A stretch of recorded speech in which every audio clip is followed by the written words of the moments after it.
With chapter number 8. Let us start. First day.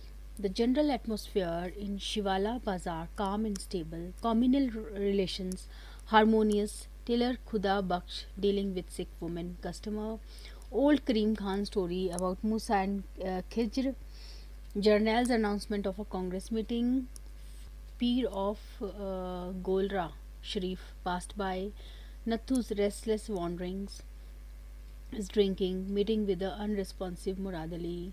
Nathu finds relief in the arms of his wife. Roits begins, the grain market in flames, and Nathu distressed. The shops in the Shivala Bazaar were crowded. Tailor Khuda Baksh, Bakshi to Hindu and Sikh women customers, was assuring Hukam Singh's wife that he would sew the wedding dress of her daughter in time.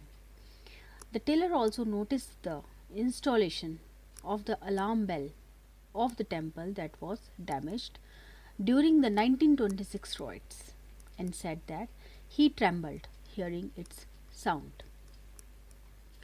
At Fazl Din, the Nan Bhai's shop, old Karim Khan was telling his listeners the story of Musa and Khijr to illustrate his point that a ruler was able to see what ordinary people could not.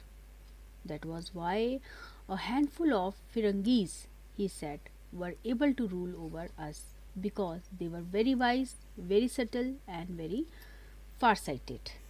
Nathu was drinking tea at the shop. In the beginning, he wanted to go home, but the news of a dead pig being thrown at the entrance of the mosque made him fearful and restless, and he roamed the different lanes of the town.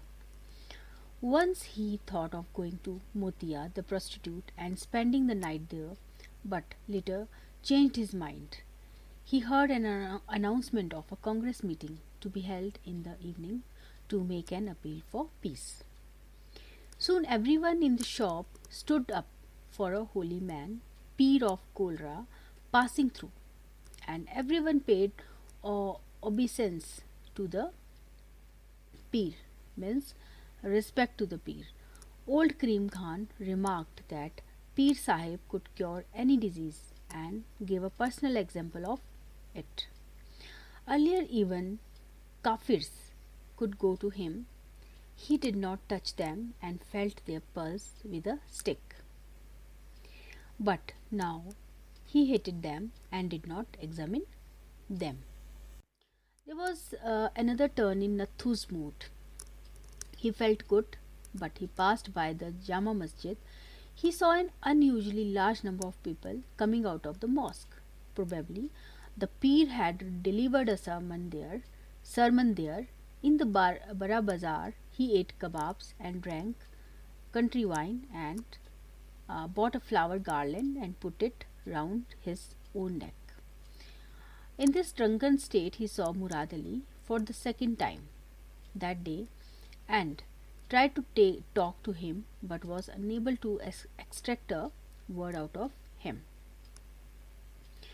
When he reached home, it was night. Nathu's wife had been waiting for him all these hours and was usually relieved to see him back.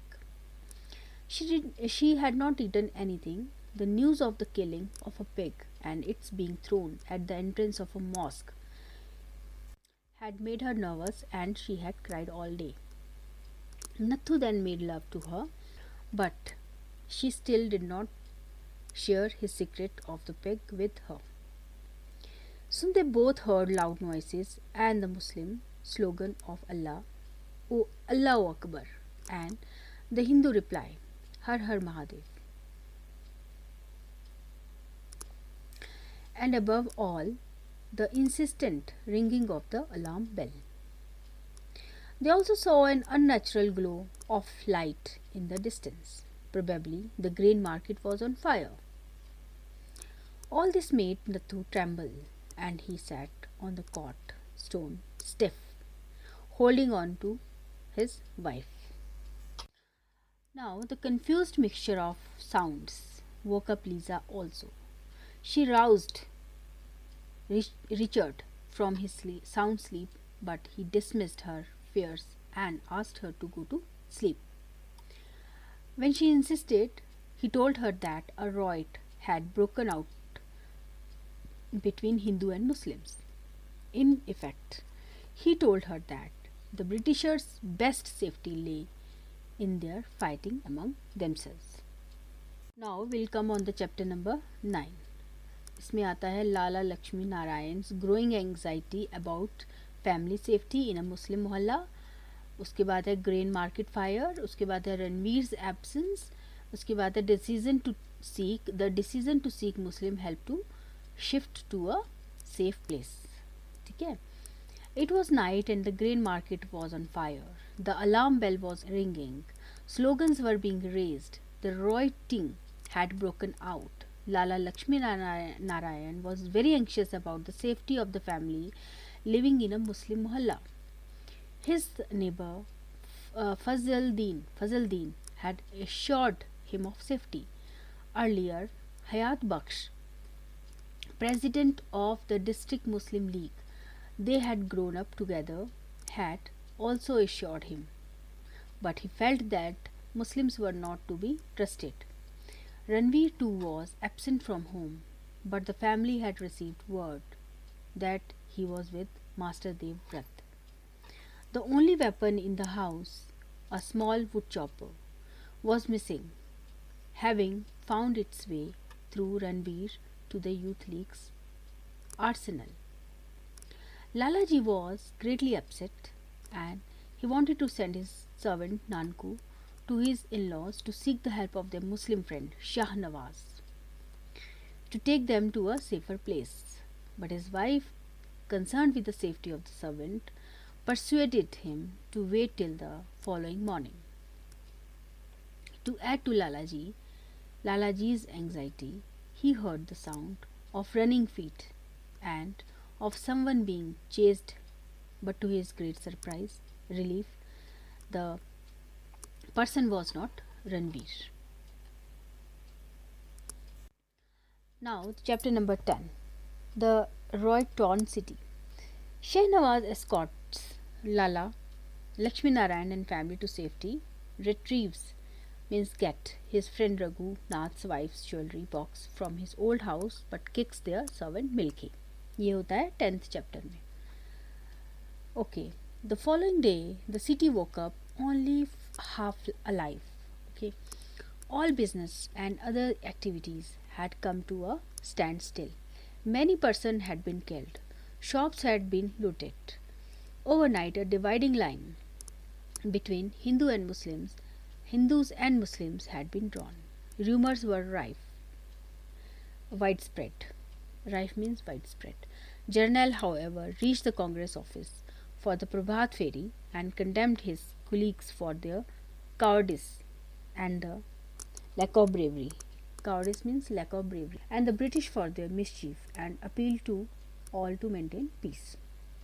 Shah Nawaz came and escorted Lala Lakshmi Narayan and family to a relative in the cantonment. Then he went to his bosom friend Raghunath's house.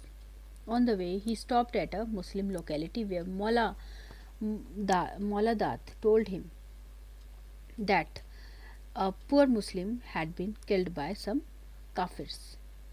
But he added that they too had killed 5 Kafirs. Soon after, he saw a funeral procession of the Muslim being taken out. Shah Nawaz was on intimate terms with the entire Raghunath family. उनका मतलब बहुत अच्छा relationship था Raghunath family से. He affectionately called his friend Yabu, and his friend's wife did not observe Parda from him.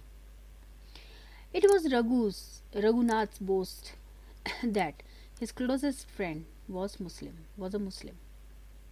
But when Raghunath lamented that things were bad and brother was killing brother, they both became conscious of the fact that their political perceptions were different from their personal relationship.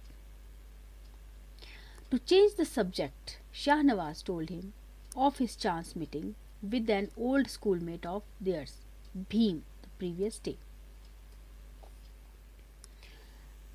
Raghunath's wife then requested Shahnawaz to retrieve jewelry box a jewelry box that contained all the family ornaments from their old house. The latter immediately agreed. On the way, he encountered the hostile eyes of Feroz Khan, the hide seller, and his friend Moladad. His friend's house evoked fond memories of his long association with the family.